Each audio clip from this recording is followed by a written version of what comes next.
What's good, people? I'm Winston. Welcome back to another episode. Today's video is titled How I Made Fire the Neanderthal Way. Let's get into it.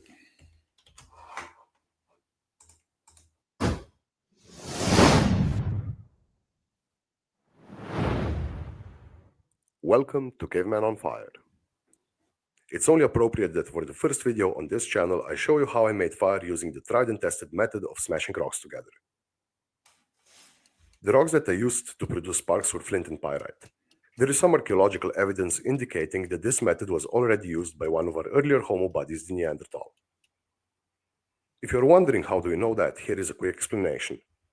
Researchers found microscopic and macroscopic striations on flint tools from various Neanderthal sites. These markings There's the Neanderthal sites. Okay. indicated that flint tools were repeatedly struck with another hard mineral. After attempting to recreate the set striations, striking various minerals against flint, they discovered that ones made by pyrite matched those on the tools found at the sites. Before I actually got to the exciting part of smashing rocks together, I had to take a short waddle to the nearby forest to find this lovely fungi. It's called Fomes fomentarius, and owing to its distinct shape, it's often referred to as horsehoof mushroom. This fungus contains an amazing material called amadou. Even though the mushroom itself is inedible, amadou has a long history of use by humans, dated back to at least the Bronze Age. Amadou is hidden right in between the two other layers, so I had to remove both the tubes on the bottom and the protective outer shell on the top, ending up with a piece like this one. The fact that this mushroom smolders slowly if set alight also makes it excellent for transferring fire over longer distances. After collecting all the necessary materials, including sticks, birch bark, and dry grass, I prepared a safe fireplace. I dug a pit and surrounded it with stones that I collected away from the river. The wood I was working with wasn't entirely dry, so I piled the moist wood on the bottom and the dry sticks on top, spicing everything in between with a generous amount of birch bark strips that are excellent for accelerating fire. Due to very high sap content, birch bark catches flame with little trouble even when wet.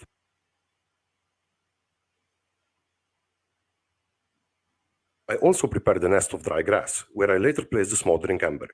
To ensure better ignition, I added some additional birch bark as well. When the fireplace and the dry grass nest were both ready, I began to scrape the extracted piece of amadou. It quickly fluffed up, but I took my time and prepared enough to be able to catch sparks over a wider area. Okay. When it comes to starting fire with primitive methods, preparation is extremely important. It is far more punishing to invest all the hard work just to fail because you didn't prepare enough material for every step of the process than to put in some extra work when you still can. To produce sparks, I had to strike a piece of flint with pyrite. What I was actually doing by striking the two minerals together was shaving off small particles that glow red because of the created friction. Compared to modern strikers, these sparks are much colder and quite few and far in between. But with some luck, or even better, a good technique, it is possible to direct them on the desired surface. It took... Man, no, player. You were supposed to show us how to spark the fire with the rock. Before you clipped, there was no smoke up on this mushroom. Nah, player. Come on now. Don't tell me you did us like that. These sparks are much colder and quite few and far in between. But with some luck, or even better, a good technique, it is possible to direct them on the desired surface. I don't see no... Man, I wanted to see you do it with the rock, one of the sparks took hold, but... I wanted to see you do it with the rock, brother. Come on now. I feel played. I felt played for a while now. I just, been holding it for the end, but I felt played. When it did, I had to help the ember grow by piling the surrounding material closer together. When the ember grew to a decent size, I placed it between two larger pieces of amadou to secure it in place. That way, I also created a larger surface for the ember to expand to and made it easier to safely transfer it to the nest. Once placed in the center of the nest, I had to ensure the ember kept growing.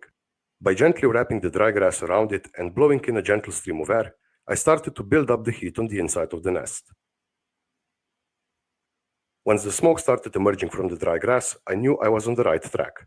But I had to continue to provide a stream of air so the heat on the inside kept rising until it reached the critical point. The smoke started to thicken, and when the grass finally ignited, I simply placed it on the top of the fireplace and allowed it to catch the flame.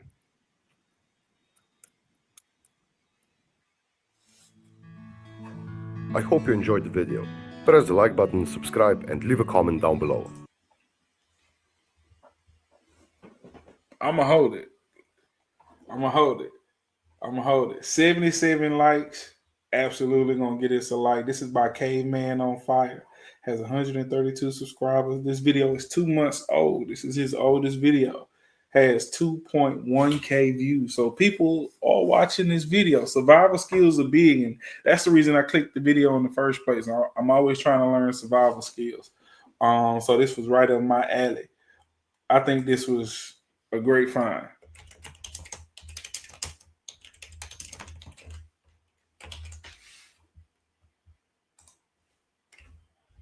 All right, let's go check out the page of Caveman on Fire. So 132 subscribers, 26 videos. I like the banner.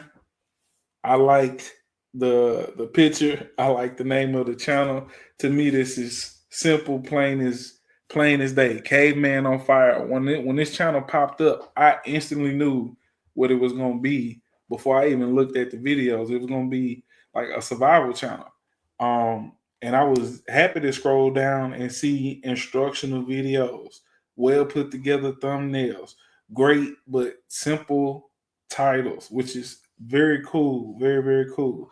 The video that we watched was How I Made Fire the Neanderthal Way. 2,000 views. 1,000 views on pump drill and its origin. So survival skills is a great niche to get into when it comes to YouTube, as you can see. If you can come up with ideas, if you can come up with survival skills, this might be where it's at for you. Overall, I'm gonna say I like the video. I think it was well put together. I think it was well thought out. I think it was pretty interesting. The thing is, what I noticed about watching the video, what I feel like, since this is a survival skill channel, right? I feel like the video did everything to tell us, what to look for, and it gave us everything, all the tools that we needed to start a fire. And it told us gave us very helpful subtitles about the rocks that he used to hit together to make the fire. I feel like what was left off, or what could have took this video to the next level, instead of you just filming the process, actually make it a vlog of you going into the forest or going wherever and finding these materials and showing us digging, showing us finding how to find dry grass, showing us what to look for to find the mushroom. I think this is all helpful. I think your video was great. Absolutely. It gave us the materials. I wish we could have got the journey of getting the materials. That way we know exactly what to look for if we're in the wild. I mean, even more so than the way it was described in your video. I think that could be like the next level. Don't be afraid to show us the process. I prefer the process. It make it easier for me to remember.